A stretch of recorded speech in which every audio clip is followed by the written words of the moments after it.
Hi, Jesse. Thank you. And thank you, everybody, for joining us today for our first ever RemarkaBULL Podversation. Thank you for those of you who are joining us live on Zoom. Special appreciation. Look forward to hearing from you for the Q&A. And also thank you to all of you joining on Facebook Live, Red Bull's website, and on Vimeo. I am your host, Nathan Winkelstein. Hi, you two. You're going to disappear very quickly, but I'm happy to have you here too.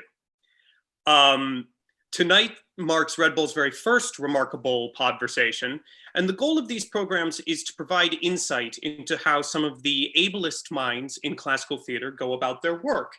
A little glimpse into the level of specificity, passion, and depth that these artists bring to the craft. It is informal, it is hopefully exciting, and hopefully there is something of worth for everyone, whether that is a professional actor, a scholar, an enthusiast, or as we say in the computer biz, a noob. For our very first RemarkaBULL Podversation today, we are going to be discussing Queen Mab, the speech said by the enigmatic Mercutio in the play Romeo and Juliet. Mercutio, the cousin of the Prince of Verona, Romeo and Benvolio of House Montague are on their way to crash a party at House Capulet, the rival house to the Montagues, when this monologue takes place. Romeo expresses some trepidation about this venture, partially because he's still moping over his lost love, Rosaline, and partially because he had a foreboding dream the night before. Mercutio does not seem to accept this argument. He proceeds to, off the cuff, go on in great detail about a certain character called Queen Mab, who is a fairy midwife and who visits people in their dreams and causes them to dream of the things that they want to dream of. So lovers dream of love, soldiers dream of war, lawyers dream of fees, etc., etc. And it has a ton of energy and a ton of imagery. And the result of it is one of Shakespeare's most beloved and famous speeches, a speech that has vaulted Mercutio into the pantheon of great Shakespeare roles. It has captivated audiences for 400 years. It has also captivated and flummoxed many a lucky actor asked to play this role, and many a lucky director asked to direct a lucky actor asked to play this role. And this is for a very simple reason. The reason is why, or in actor terms, what in the world is Mercutio's objective? What is his motivation? Why is he saying this speech?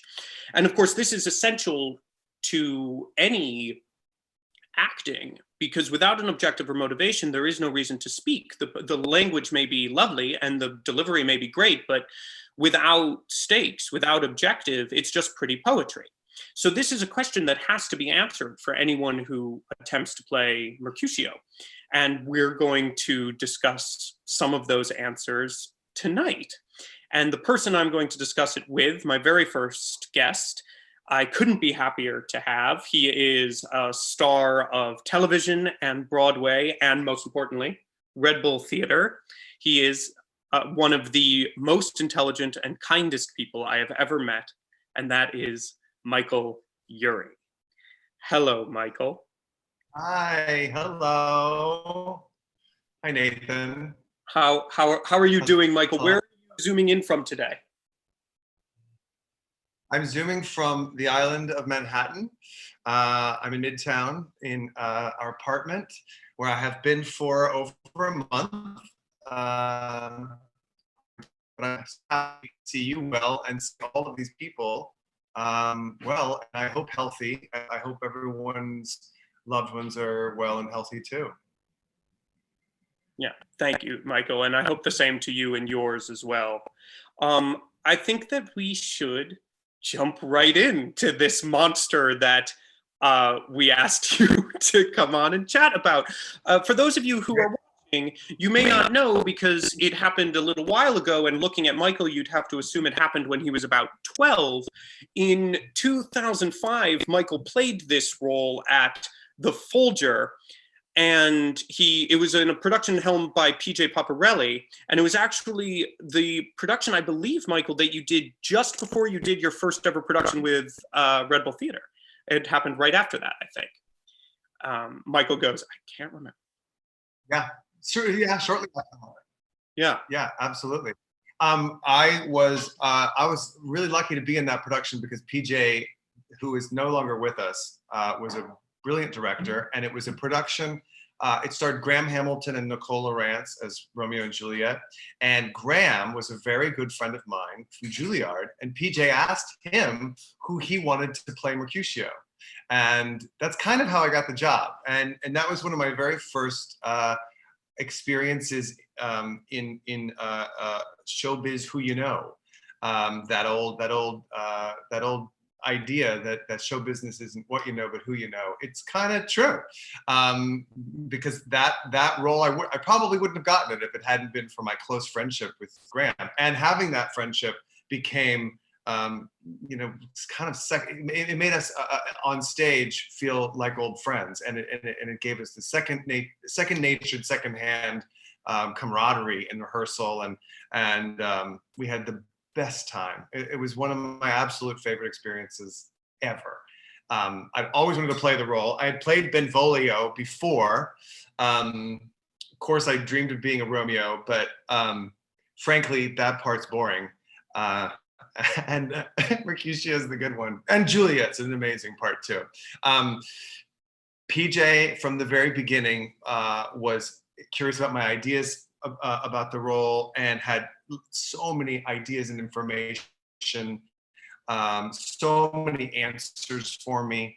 But I learned very quickly that this role, while coveted, is also, complicated. There's a lot of gaps you have to fill in. A lot of characters in Shakespeare are super straightforward. You know what they think, you know what they mean, you know what they say, because it's all in there. But Mercutio has, as you say, he's an enigmatic. There's a lot of mystery to him, and this speech is sort of like the crux of his character, and it's a big old mystery in a lot of ways.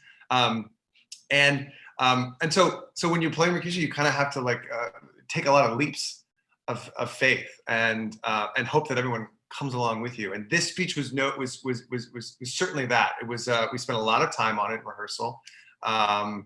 There was and both Graham and I had been in this play together when I was Benvolio. He was Balthasar, so we had experienced another actor's take, which was also which was great. Frankly, he was great, but it was very dark.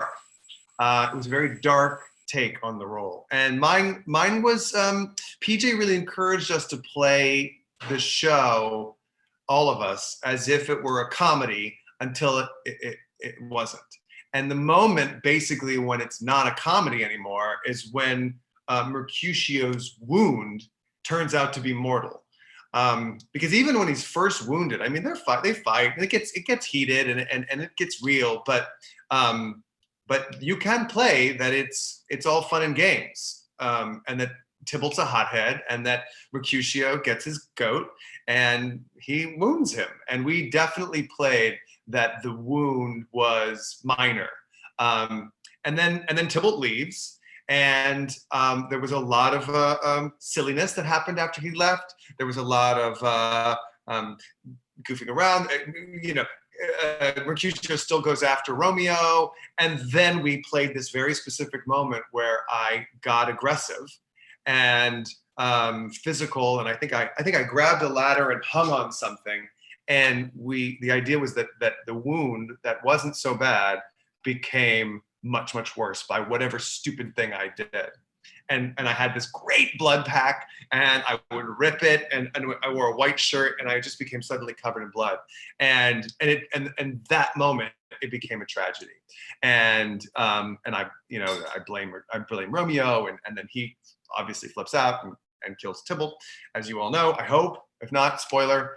But what's so amazing about doing it that way, because obviously, like, there's lots of ways you can do it. You can play that the feud is a mortal feud from the beginning between the Montagues and Capulets, and that opening fight can be like really scary and really. But the beauty of the way PJ wanted to play it and the way that I've seen it played before, and it is that moment when it goes from being a romantic comedy to being a tragedy is so vivid. And it's really about halfway through the play.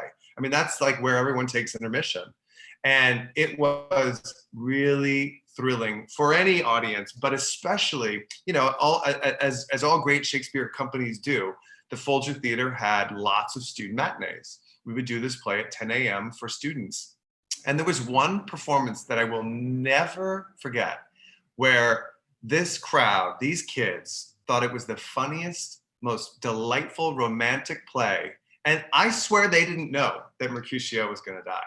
They were eating it up. They thought it was so delightful, so funny. They loved the Queen Mab speech. The Romeo humorous madman lover, that all that stuff was just delightful for them. The party, the love scene, all that stuff made them just ecstatic. And then when I died, when the wound got real and I died, they screamed and sobbed.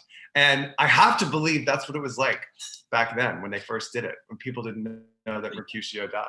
Well, that is my understanding, actually, is that from a format standpoint, Shakespeare did quite literally twist the knife on his audiences, is that he built it structurally like a comedy and everybody expected it to be that, and then he turned it around.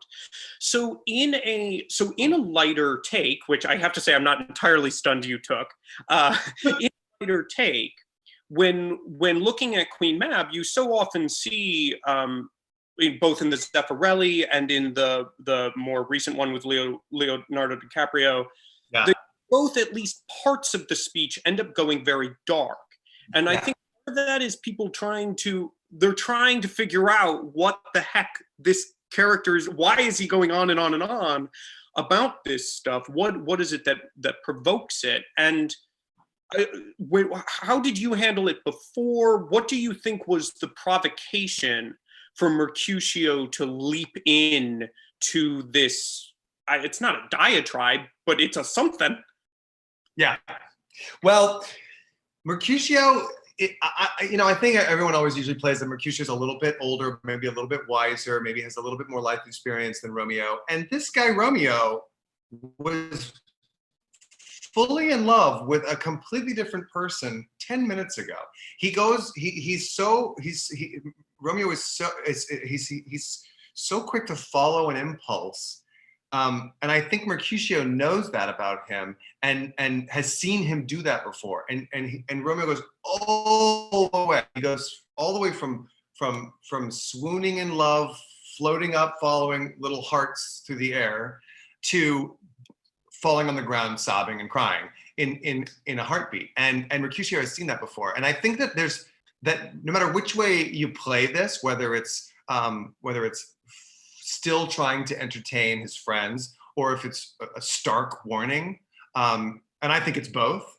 I think that Mercutio is coming at it because he wants Romeo to listen to, he wants Romeo to listen to reason and not listen to fantasy, not listen to dreams. He calls it a vain fantasy when it's all said and done. He says that is to live your life by dreams and by a fantasy is vain, is selfish, thinking of only how you are and how you look, and you need to get with it and get in the real world. I think the fact that Mercutio is the cousin of the prince gives him a real perspective in this world and the community. He has a real perspective of what this life really is like, and I think he has a much more somber attitude about life, even though certainly when I played it, he has a zest for life.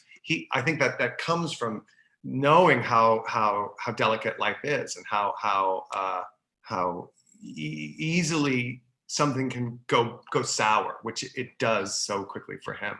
So in that case, what it sounds to me you're saying, at least to some extent, is when one reads the text sort of as clearly and unopinionated as possible, we run into this thing at the end where Romeo says, "Peace, peace, you talk of nothing," and you say, "True, I talk of dreams."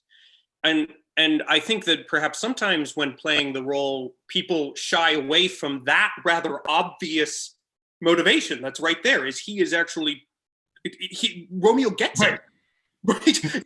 Romeo goes, "You're talking of nothing," and Right. exactly, I'm talking about dreams, the thing that you keep falling into, and which I actually really like it, that you took that, because I feel like sometimes people go, "Oh no, I have to do something that isn't the thing that's right there on the text." But I do think that part of the Right. reason people get tempted to do that is because of just how long I mean, it almost feels like he gets stuck in this imagery. Is that how you felt, or did you feel like he was reveling in it? What? I think that it gets out of hand. I think it's you know, I think what is often played, and when I was Benvolio, the guy who did it, he got completely wrapped up in it, and it became violent, and he had to be stopped. And that's a completely valid interpretation, because he says peace, peace. I mean, when a character says peace, it's usually because the other character's getting out of hand. And that, you know, like and I do think that Mercutio is getting out of hand, but it's not because he's just, it's not because he's lost his train. I don't think he's lost his way in the speech. I think he knows exactly what he's talking about, and it's just getting more and more extreme. It's not just, you know, it's not just sexy and bawdy, which it, you know, it's not just about lawyers and courtiers. It becomes about death and destruction, and then Romeo has to stop him, and it finally and Romeo thinks that he's lost his way, and Romeo thinks that he's lost his train of thought, and that he's just gone off on this, you know, this tangent, and he has to be brought, you know, reined back in. And Mercutio, you know, he takes that pun, or you know, that play on, you know, he says nothing, and Mercutio picks up on nothing and says, that's what I'm getting at. True, I talk of dreams, which are the children of an idle brain, but God of nothing. They show you what you want to see, even if you don't realize that what you want is going to hurt you. And that's exactly, he thinks he wants this. He thinks he's in love with this person, and it's just gonna end in disaster, which it does, of course. So this is actually fascinating to me, because I actually feel I was kind of joking that we would answer it, but this actually makes a ton of sense to me. I guess so. Please correct me if I'm misunderstanding what you're saying. But basically, Mercutio takes it to some extent as far as he does because he's capable of it because of his nature, but also because Romeo is his foil in this. And in order Romeo to understand the point, he needs to keep pushing harder and harder, and he's not going to stop pushing until Romeo either falls into his trap or gets it. Which I guess then has to ask the secondary question, if that's the motivation, which is, in that interpretation, Mercutio's stakes have to be pretty high to be pursuing this so single-mindedly, pursuing this sort of description of uncontrolled emotion as a thing of fantasy and not of reality, and trying to level this lesson on Romeo. He has to feel like this is his stakes seem to be life and death, which of course Shakespeare's a great writer, so they probably are. But why do you think it is so important to Mercutio in this speech? I think you know, no matter how you want to decide what this means, I think there's lots of ways to decide what this means, but I do think that Mercutio's obsessed with Romeo. I think there is something about Romeo that occupies a lot of Mercutio's thoughts, and that might be, you know, that he sees himself in Romeo, that he thinks of himself as Romeo's mentor. It might be that he wishes he was Romeo. It might be that he's in love with Romeo. I think whatever it is, he spends a lot of the play looking for Romeo, and taking care of Romeo and defending Romeo. And I think that and if Romeo isn't the most important thing in Mercutio's life, then I'm not sure he would go on so long, you know? And I do think that the reason the speech is so long is because he won't stop until Romeo gets it. I think he would continue talking. I think he would continue describing this woman, this fairy, and the people that she visits until they make him stop. I think he's, you know, I mean, I also, you know, like, I don't think he's entirely hinged.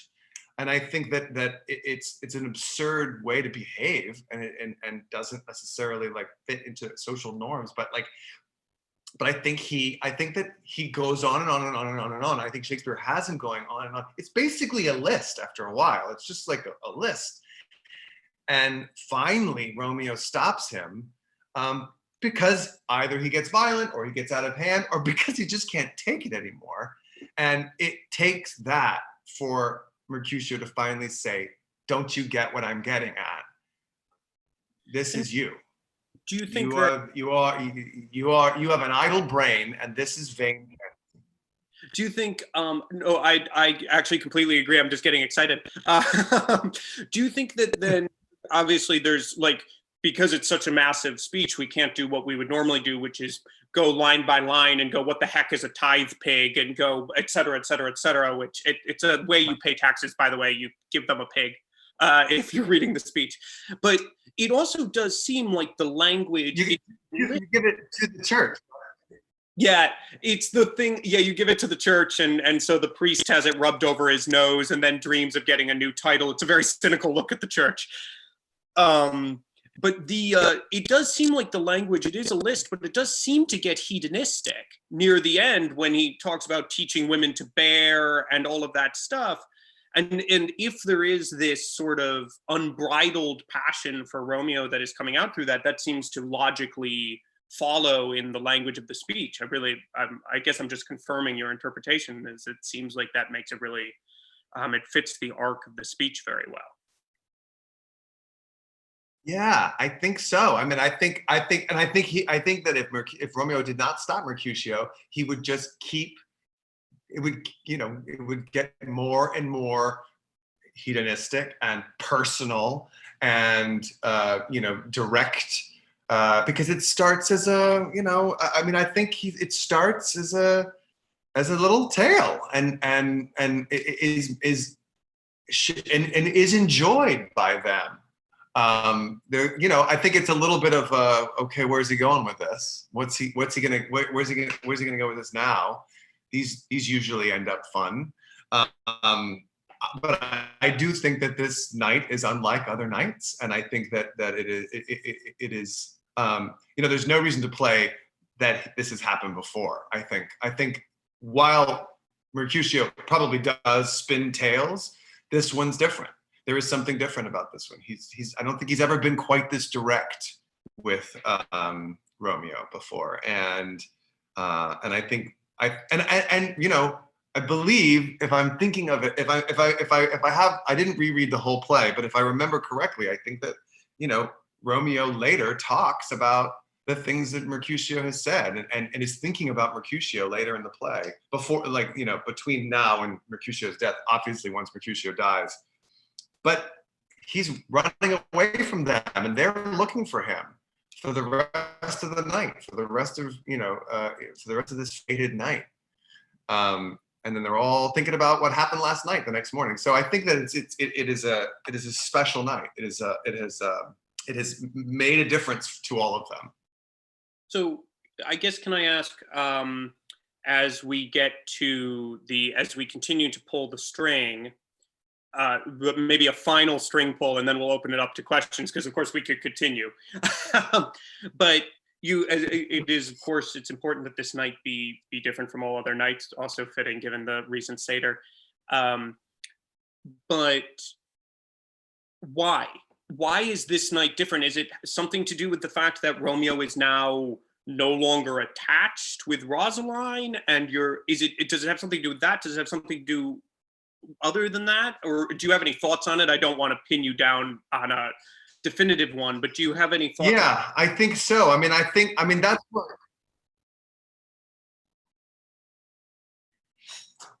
Yeah, I mean, I think that that it's that he's fallen out of, that he's once again, that Romeo has once again fallen into this trap. I guess I think that like that it is about a woman is particularly particularly frustrating to Mercutio for whatever reason. I think that Romeo is the great romantic of all time, and I think that is particularly frustrating to Mercutio, and that's why I think that this is different. That he is that he's dreaming about this woman is why this. I think specifically why it becomes different than all other nights is because it's about this woman, and it's in this absurd idea that Romeo has, which will continue to get him into trouble over and over and over again. Well, I think on that note, I kind of have to ask you to do it, if that's okay. What they want. Would you be willing? I don't know. Yeah. Great. I will just leave it all to you. Make sure I have. I mean, I'm going to read it. I apologize, but I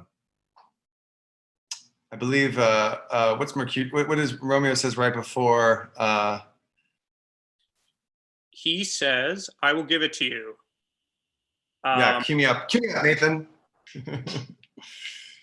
In bed asleep, while they do dream things true. Oh, then I see Queen Mab hath been with you. She's the fairies' midwife.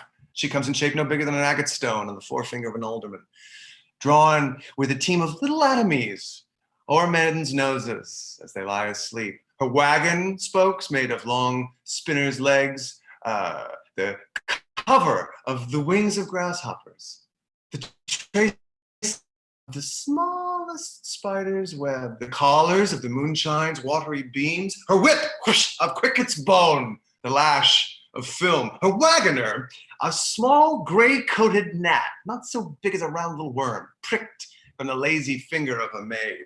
Her chariot is an empty hazelnut, made by the joiner squirrel or old grub, time out of mind the fairies coach makers. And in this state, she gallops night by night through lovers' brains, and then they dream of love, or courtiers' knees that dream on curtsies straight, or lawyers' fingers who straight dream on fees, or ladies' lips who straight on kisses dreams, which oft the angry Mab with blisters plagues because their breaths with sweetmeats tainted are.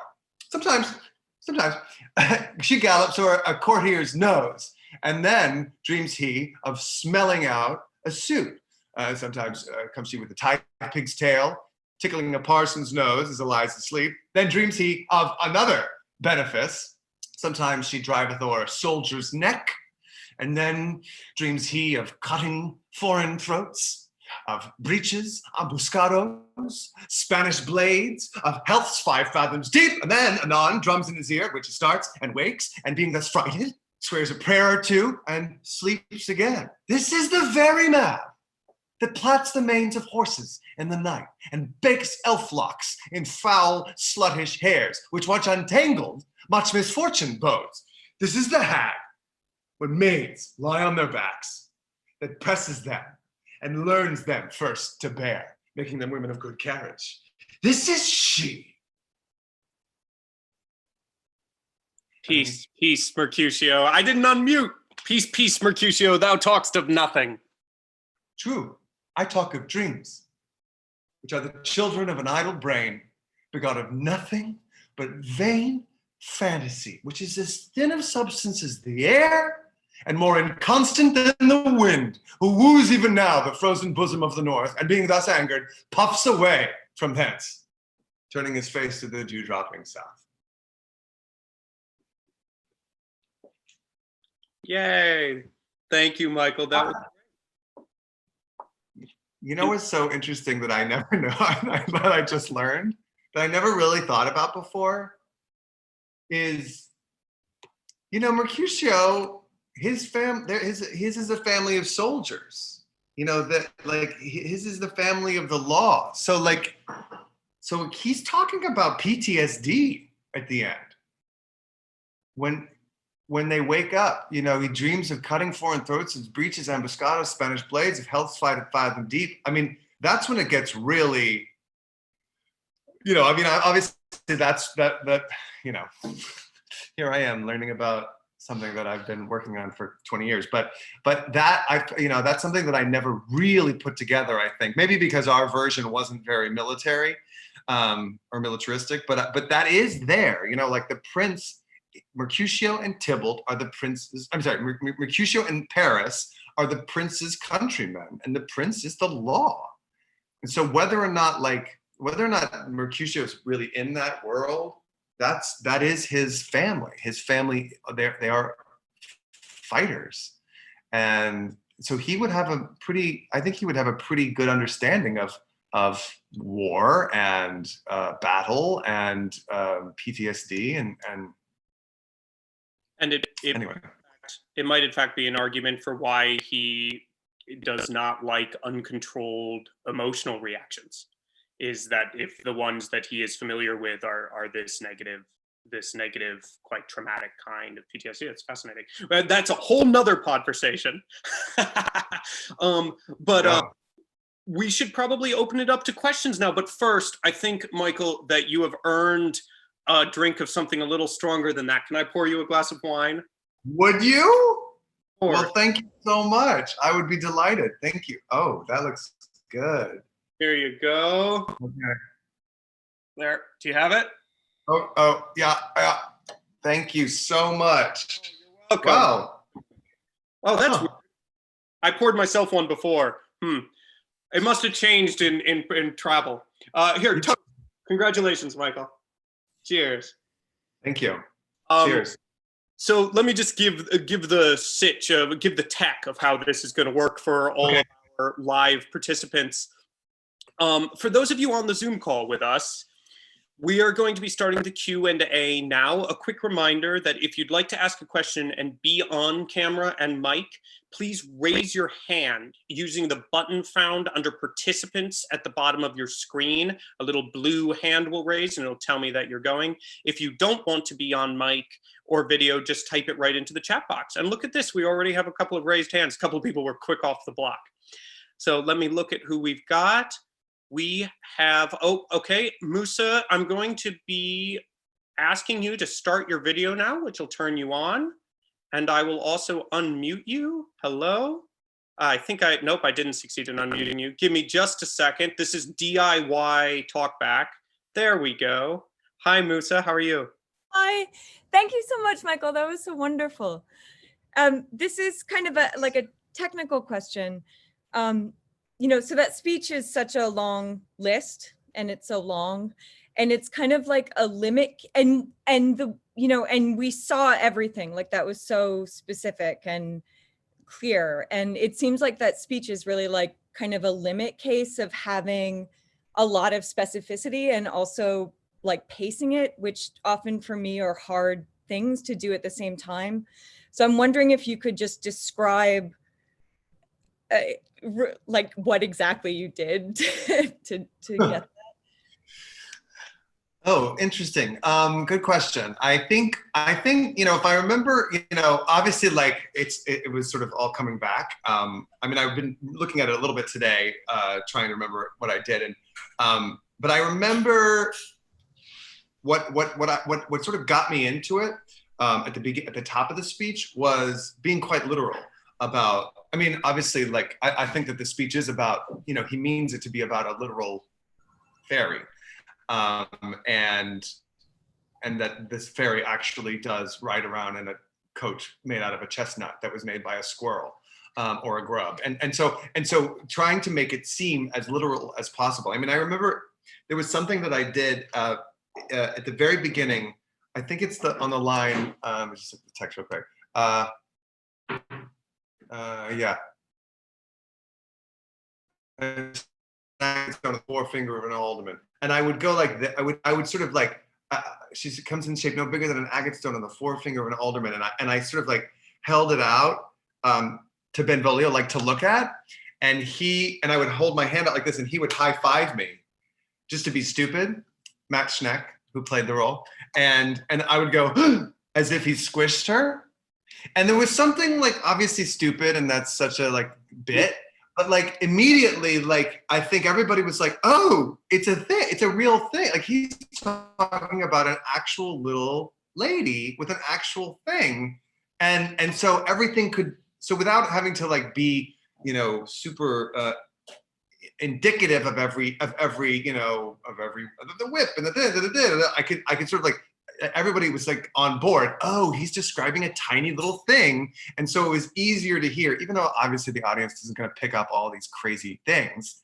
It made it easier to imagine this little, you know, tiny little figure with you know, a wagon and gnats pulling her and flying over men's noses, like you can, once you know, like, oh, it's a tiny little thing. And so I think it was something as sort of stupid and simple as that kind of helped get into it. And then in terms of like, you know, once the list becomes about the different people she flies over, I tried to make that as spur of the moment as I could. I tried to not imagine that he knew the list, but that the list was like coming to him as it came. Like every new thing sort of led to the next thing, and you know, Shakespeare helps by making them, you know, sort of more and more heightened every time. Sort of simple, sort of then bawdy, and then really like sinister, and then you know, like corrupt, and then violent. And then you know he accuses her of being of like corrupting women. Then he turns it on Mab. It's like not only does she bring out the corruption and the evil in all of these people that she flies over, but then she makes them bad. She even like turns young women. You know, she makes young women into whores, and so that it just sort of like Shakespeare helps like make it, you know, he helps intensify it that way. But the idea that Mercutio could really go like really like improv this helped a lot. I mean, that's the thing about Shakespeare's lists. Like the minute you decide the character knows the whole list to begin with, you're sunk, because no one's gonna follow it. It has to seem like it's you're making the list as you go. Thank you. Really helpful. Thank you. Did that answer your question? Yeah, no, that was really, no, and I saw you doing that some of the gestures were like kind of paragraphing different like units of the argument or different images, and that was really helpful. Thank you. Thank you. I'm gonna turn you off now and get the next person. Working my Zoom stuff here. Let's go with Sophia. I'm going to ask you to turn on your video now and unmute you. Hopefully. Here, still trying to figure out how to unmute you. There we go. Hi, Sophia. Hi, how are you? Thank you so much for doing this. I actually used to watch you on Ugly Betty. Really big deal. Thank you. Like, this is so special. I wanted to ask you, during this time of like plague and quarantine, Shakespeare wrote some of his best works during the plague, you know, when he lost a lot of his family members and everything. And as someone who studied Shakespeare and has performed Shakespeare intensely, I wanted to know maybe if you had some like advice for our artists or actors, like I'm an actor myself, about like, I know we have to be kind to ourselves, not put pressure to be hyper productive, but in limited capacities, what do you think we can build and bring to our lives based on what Shakespeare gave during the bubonic plague now in this time? What do you think? I know that might be a big question, but yeah. Well, I think that, I mean, I think you sort of, you said one of the things that I would first say, which is you can't expect to write King Lear the way he did. You know, that I mean, like, it's an incredible like thing to know. Like, he wrote King Lear during the plague when he was young. It's like so cool and so exciting. But he also wrote King Lear at all. You know, like the fact that he wrote King Lear during the quarantine is a great tidbit. But he's still the guy who wrote King Lear and he didn't write Hamlet during the quarantine. So, you know, he was already like, you know. So I keep saying to myself, I wasn't going to write King Lear out of the quarantine. I'm certainly not going to write King Lear in the quarantine. The best I can do is keep reaching out to people and keep my connections. I mean, I don't know if you've found this, but what I've found so incredible during this time is how much stronger connections have become. Yeah, even though I haven't seen anybody in person or hugged anyone but my partner in a month, it's like I've spoken to my parents more. I've spoken to friends more. I've seen people more because of this, and you know, everyone Zooms now, everyone FaceTimes now, and whereas like a phone call, I mean, if somebody FaceTimed me without me knowing they were FaceTiming me 2 months ago, I never would have picked up. I barely picked up the phone when people called, and now it's you know, I yearn for that connection, and I want to know what people are doing, and I want to know how other people are spending this time. And I think doing something like this, I mean, for me, you know, this means so much to me to be able to talk about Shakespeare with Nathan and with all of, and for all of you, and revisit this role. It's been a wonderful, all, you know, great stuff, and remembering playing Mercutio, and, you know, imagining doing it again, and all the things that I would do differently, and just thing that I never really thought about before. And that's so cool. I mean, that's what's so cool about Shakespeare, is that happens no matter how long you spend with something. But you know, keep busy, keep reading, keep saying things out loud, and you know, get together with people. You know, like somebody asked me to get on Zoom next week and read a Shakespeare play, not for publicity, not for an audience, just for ourselves. And I can't wait. And yeah, you know, it's so cool. And obviously this isn't ideal. Ideally, we would be in the same room together, but I'm sure there are people that are on this Zoom who wouldn't be able to come if we were in the same room. Yeah, we're reaching more people. Yeah, so there's like, you know, there's definitely like a silver lining to aspects of this. Granted, it's horrifying, and people are dying, and people are losing loved ones and not being able to say goodbye, and it was avoidable in so many ways. And so like it's such a complicated feeling. Like we're going to be unpacking it for years, but staying present, I think, will help. Thank you. Thank you, Sophia. I hope that answered the question. Certainly warmed my heart. Certainly answered my question. Like what I was wondering about what to do during this time. Much for that. I'm gonna close you down and mute you.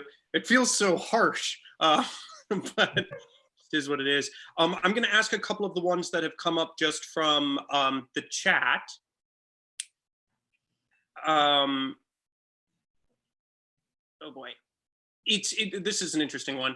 It's interesting how, and I'm not sure I agree with it, but that's the point.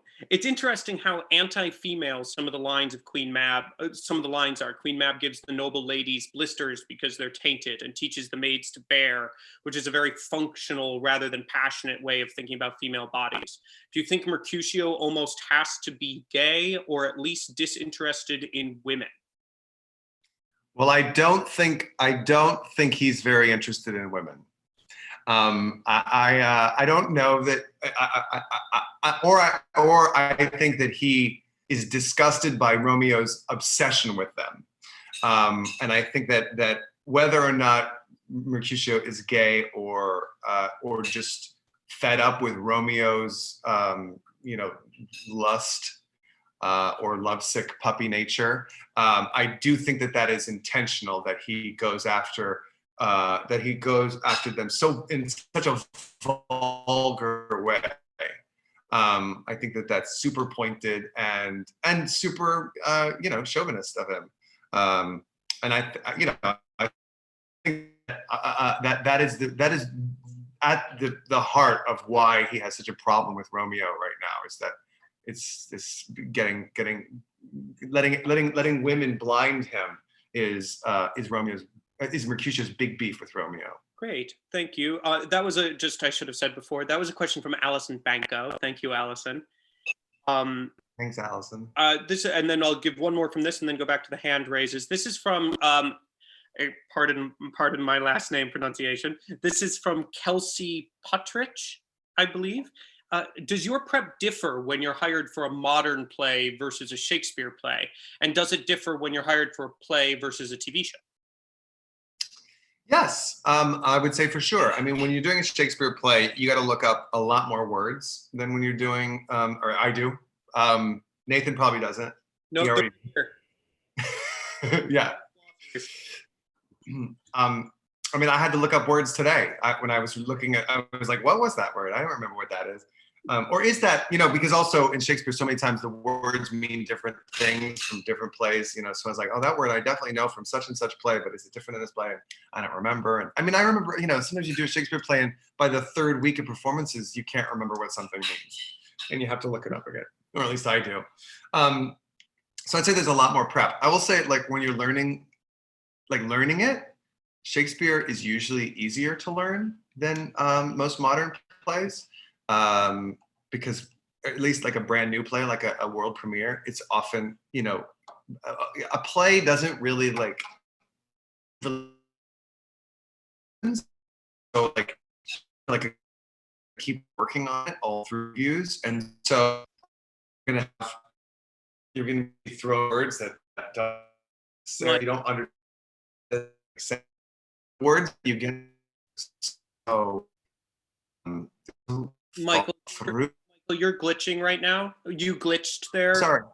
Around what happens when with a Shakespeare play. You were talking about how it's easier to learn, but then stuff happens later in the rehearsal, later in the performance even.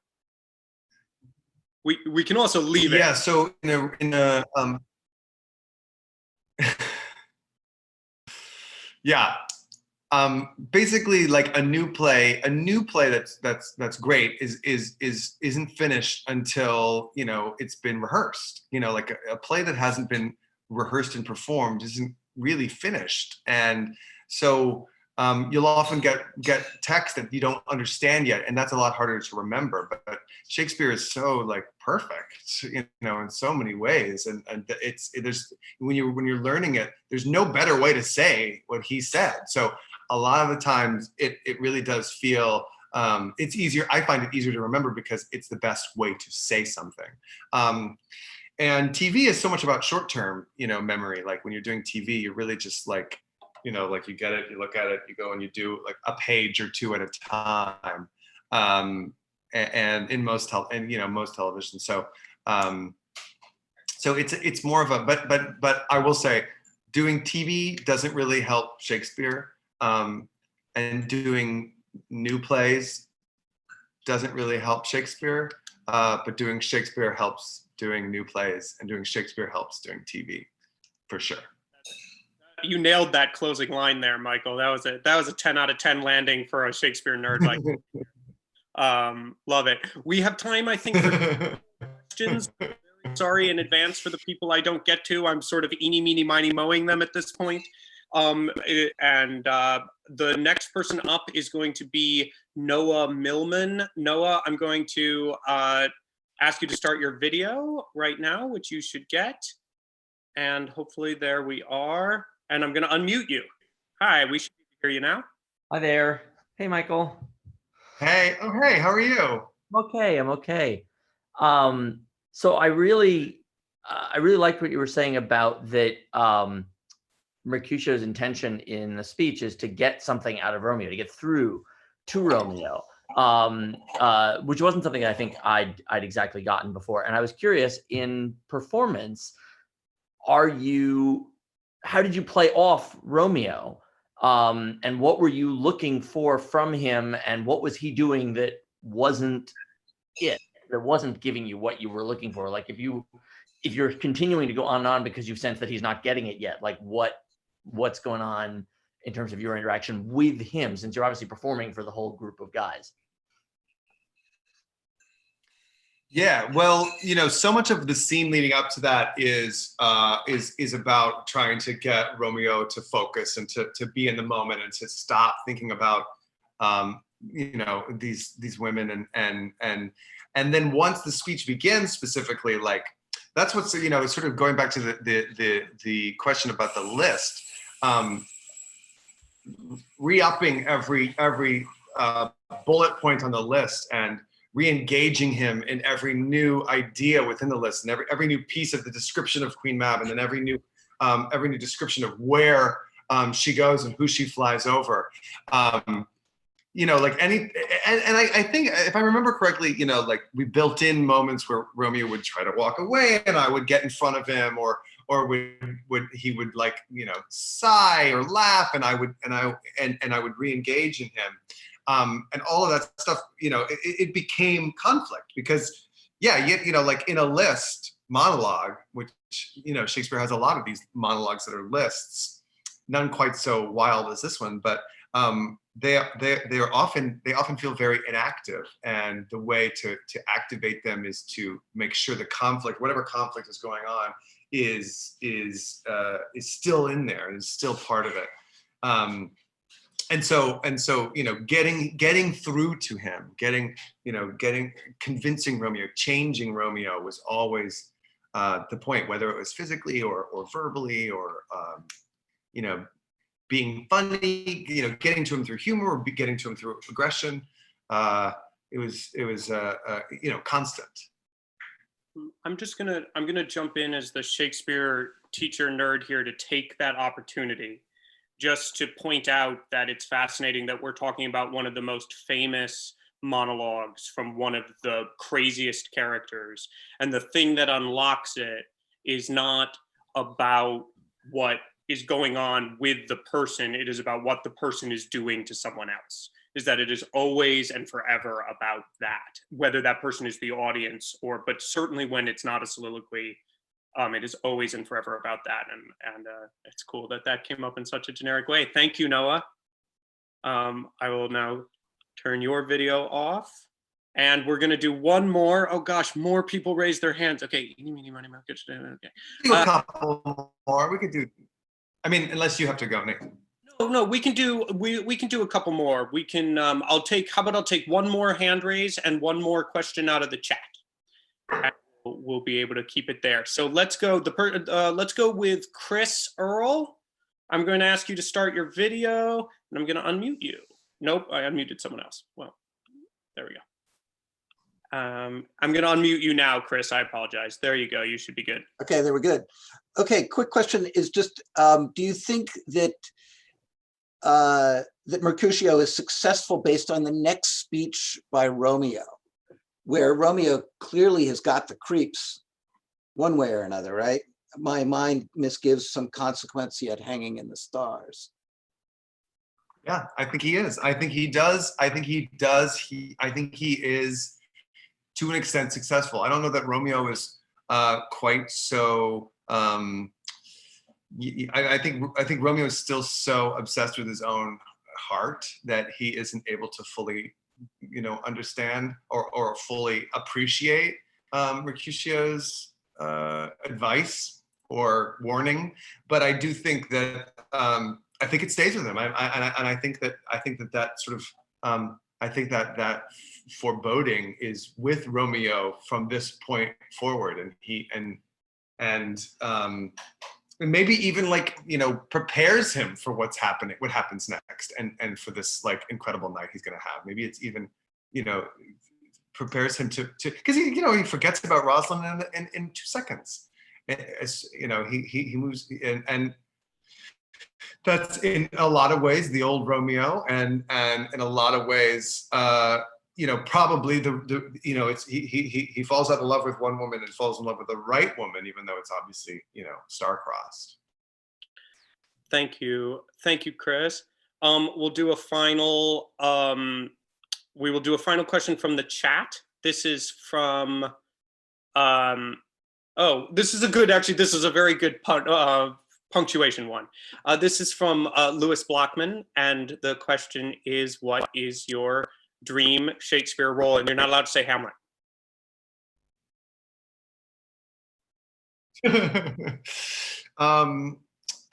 So what's interesting? I will say that it's hard to say just one, but one that I keep thinking about. Obviously, like I really want to play both the Richards. I really want to play. I have played Hamlet, and I would really like to play Claudius someday. I'd really like to play Leontes in A Winter's Tale.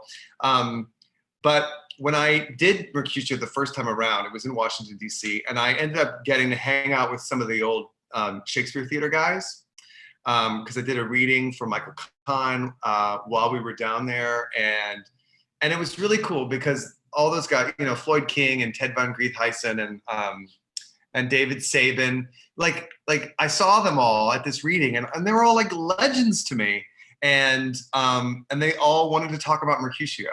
They knew I was playing Mercutio, and they wanted to talk about Mercutio. And Floyd was like, "It's a great part, so much fun, have the best time." And Ted was like, "If you can tell me what that speech is about, I'll give you $1 million." And David Sabin said, "I always thought that Mercutio, if he'd lived, would have grown up to be Falstaff," which I thought was really cool and kind of mind-blowing. And so ever since, and I never thought about Falstaff really before that, but ever since then, there's always been part of me that has wanted to be Falstaff and play Falstaff. And thinking about Mercutio today has reminded me of that. And that's definitely a role that I think maybe it's too late for me to play Prince Hal, but who knows, depending on how old the, and I definitely wanted to play Prince Hal too, but someday I want to get my hands on Falstaff. Well, that is a terrific and a somewhat surprising answer. That's great. That's great. Alas, that is all the time we have tonight. Thank you all again so much for tuning in to our very first RemarkaBULL Podversation. Michael, thank you for being my very first guest. Is there anywhere else that people can see or hear more of you? Are you up to anything during these times? Yeah, I'm keeping busy. I did I did a couple podcasts. I did Seth Rudetsky's podcast called Back to School, which is really fun. And then I did live at the Lortel. Both of those are available now wherever you podcast.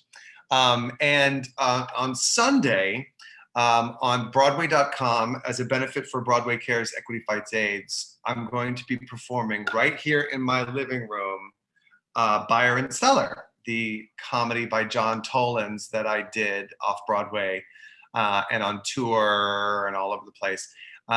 It's a one-man show that takes place in Barbra Streisand's basement, but for one night only, it will take place in my living room. And it will stream. Go ahead. Where can it be found? I think you were about to say it. I'm sorry. Sunday, this coming Sunday, the 19th, I believe it is, at 8 p.m. on Broadway.com. It's free. Any donation that you feel obliged to make will go to the COVID Relief Fund at Broadway Cares. But it's free, and it'll be streaming live. And then it'll be available for 24 hours after that.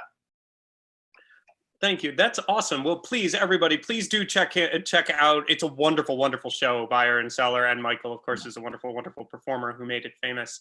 So please do check that out on Sunday. If you enjoyed the program tonight, please do let us know via email at feedback@redbulltheater.com. You can even let us know if you didn't enjoy it via feedback@redbulltheater.com. You can let us know only if you enjoy it on the live stream chat. Otherwise, if you have criticisms, just send it privately. But we would love your thoughts on this fledgling program. Also, please do remember to check in next Monday at 7:30, where we will be launching our exciting new Red Bull Theater Live program with 'Tis Pity She's a Whore, reuniting the cast of Red Bull's celebrated 2015 off-Broadway production.